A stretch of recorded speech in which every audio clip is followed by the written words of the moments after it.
Russia hit Turkey's Turkish ship in Ukraine. On December 12th, Russia launched a comprehensive and destructive retaliatory operation in the Black Sea. The targets were Ukraine's last two remaining ports, which are its commercial lifeline, and the logistics routes supplying these ports. Look at the drone. It's going to explode. However, once the smoke cleared, it became apparent that this operation was less a military success and more a diplomatic disaster and strategic blind spot.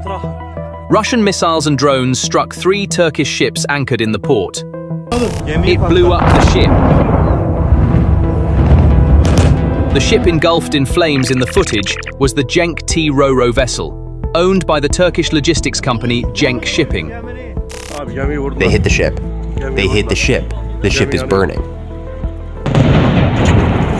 Get out, man, get out, they set it up. And the timing of the attack was very significant and dangerous. The attack on the Turkish ships took place at the very moment Putin was shaking hands with Erdogan in Ashgabat, sending messages of cooperation. At first glance, Russia's move was marketed as a response to Ukraine's attacks on Moscow.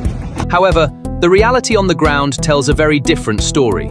The CENK T ship that was hit was not carrying military ammunition, tanks, or armored vehicles, but generators that were vital for Ukraine's electricity grid, which had collapsed due to winter conditions. More importantly, the weapon used in the attack was not a blind artillery strike. It was a GPS and INS-guided Jiran-2 Shahed 136 drone. This technology means that the coordinates were entered in advance, and the target was deliberately selected hours before the flight. In other words, while Putin was meeting with Erdogan in Ashgabat, Russian drones were locked onto Turkish ships carrying humanitarian aid. Another piece of evidence proving that the incident was planned is the ship's digital footprint. CENK T had turned off its AIS, Automatic Identification System, signal on December 11th to conceal its visit to the Ukrainian port. Russian intelligence tracked the ship despite it being in stealth mode, detected it docking at the port, and struck it at its most vulnerable moment. Ukrainian Deputy Prime Minister Oleksiy Kuleba confirmed that the attack directly targeted civilian logistics. However, the fact that the 3 ships damaged in Ukrainian ports that day happened to be Turkish-owned set off alarm bells in Ankara. Statistically, it is nearly impossible for a random attack to strike only Turkish ships in the middle of the day. And on Saturday, December 13th, the Ukrainian Navy accused Russia of deliberately attacking another Turkish ship with an unmanned aerial vehicle. The Viva ship was carrying sunflower oil to Egypt. In addition to the crew, there were 11 Turkish citizens on board. According to the Ukrainian Navy, the attack took place in open waters, within Ukraine's exclusive economic zone and outside the range of Ukraine's air defense systems. This attack also proves that Friday's attack was not a coincidence. Likewise, there are no coincidences in diplomacy, only well-calculated timing. At the time of the attack, Putin and Erdogan were in Ashgabat, gathered for the International Peace and Security Forum, posing warmly for the cameras. The irony began with the name of the summit itself.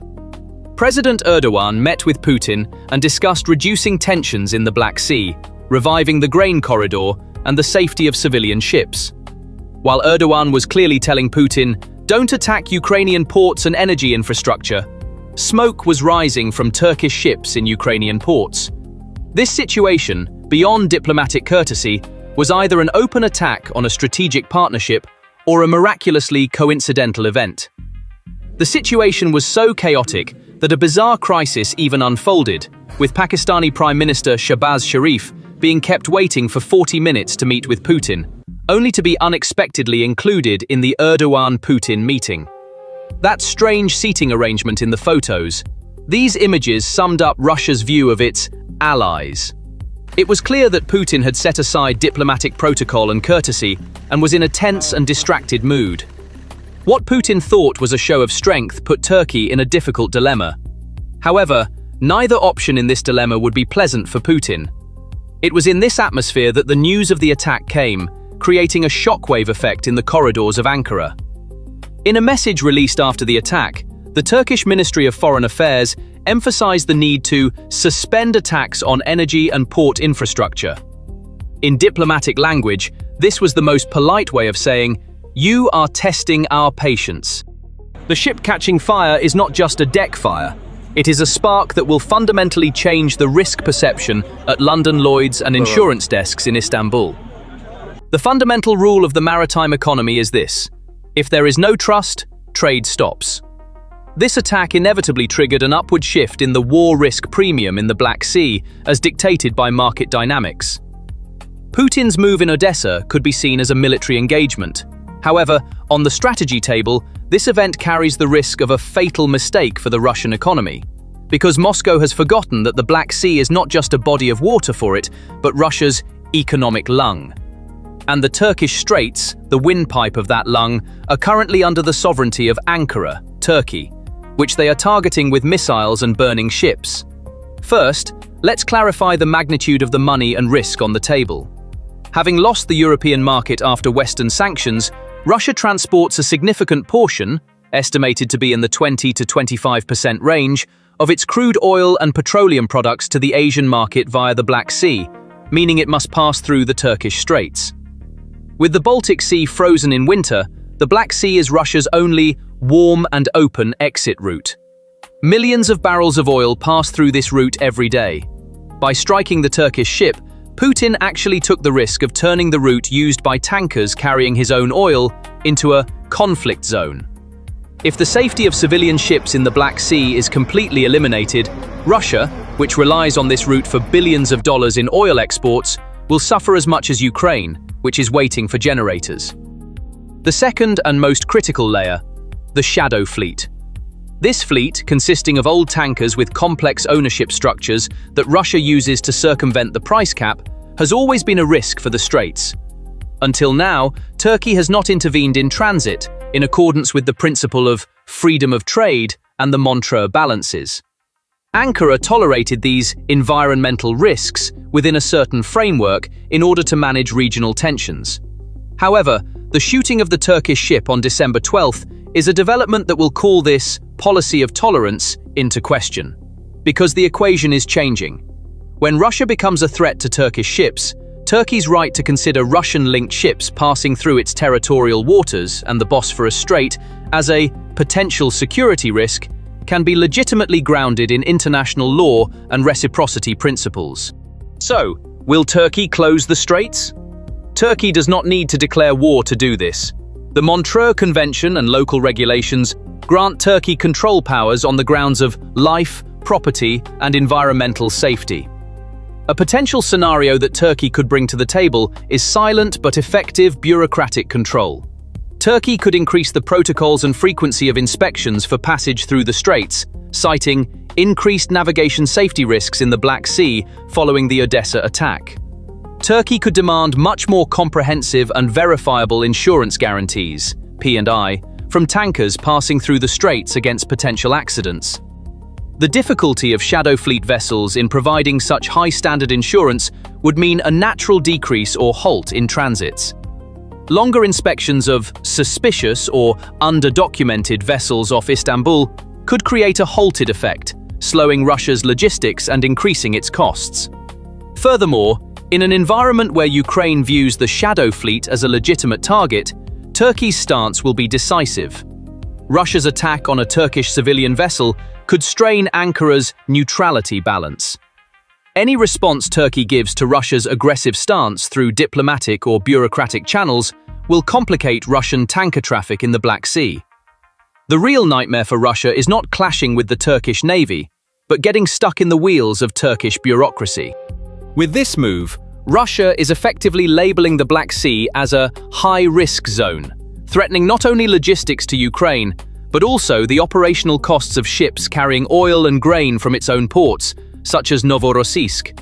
Because the maritime ecosystem is interconnected, if civilian ships are burning in one basin, alarm bells ring for all trade in that basin. If a ship owner is afraid to send their vessel to Odessa, they will think twice about sending it to a Russian port on the other side of the same sea.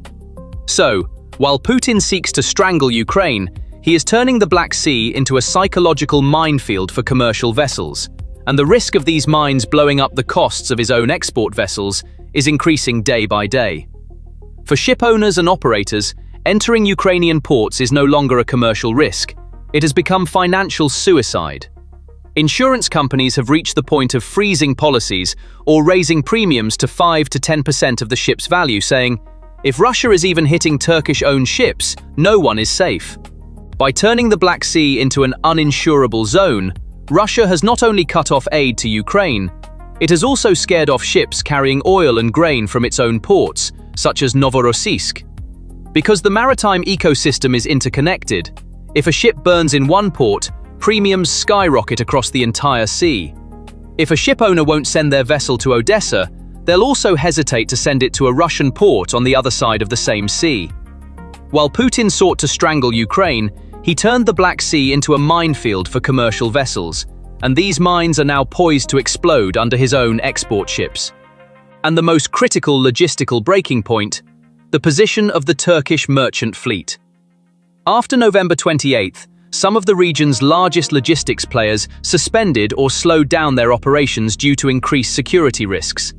Now, the targeting of ships belonging to active players in the field, such as CENK Shipping, is a breaking point that could exhaust the sector's wait-and-see patience. The strongest scenario on the table is the possibility that the Turkish merchant fleet will gradually withdraw from the Ukrainian route and the risky northern Black Sea route, or minimize voyages by updating its risk analyses after this attack. Russia believes it has isolated Ukraine by sea, strangling it with a strangulation tactic. However, it overlooks a massive reality. A significant portion of the tankers and logistics networks transporting Russian crude oil and products to world markets are controlled by Greek and Turkish-owned or operated companies. When a Turkish shipowner's vessel is hit, it sets a deterrent precedent for other shipowners. The collapse of a logistics bridge due to loss of confidence, just as leaving tanks on the front line without fuel halts an offensive, has the potential to reduce Russia's export capacity and leave Moscow without foreign currency by withdrawing civilian fleets from the region. This is a domino effect, and it is clear that the first stone has fallen at the Odessa docks. Putin may have thought he was flexing his muscles by striking a ship belonging to the country whose leader he shook hands with in Ashgabat. But in reality, he has placed the jugular vein of his own economy under Turkey's scalpel. This move is the biggest blunder Russia has made in the diplomatic chess column. Turkey no longer needs to fire a single bullet to stop Russia. A single signature is enough. A single amendment to the Straits Convention, a single decree, could wipe billions of dollars from Russia's budget every month.